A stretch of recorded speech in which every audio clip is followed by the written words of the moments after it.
NIBCO flexible push connectors make it easy to install a water heater using copper, PEX, or CPVC tubing. Follow these instructions to successfully install NIBCO flexible push connectors to your water heater. Before installing flexible push connectors, follow your water heater manufacturer's instructions until you're ready to connect the water line. Remember, the main water valve, gas, and/or electric supply should be disconnected and shut off.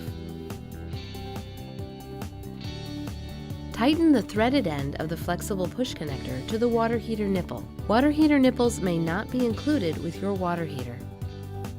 Using the flexible hose, determine where to cut the copper water line.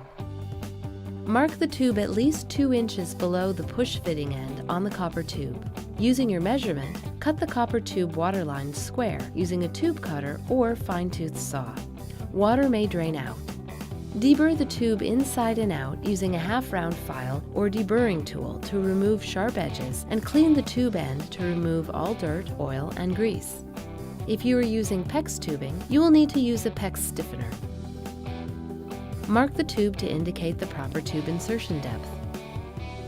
Insert to a depth of 7/8 inch for half-inch nominal pipe or 1 inch for a 3/4 inch nominal pipe.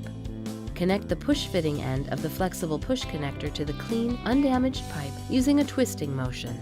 Be sure not to straighten too tight or kink the flexible push connector hose.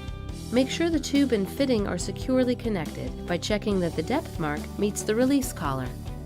That's all there is to it. Just repeat the process for the second flexible push connector. Go to nibcopush.com for more installation information.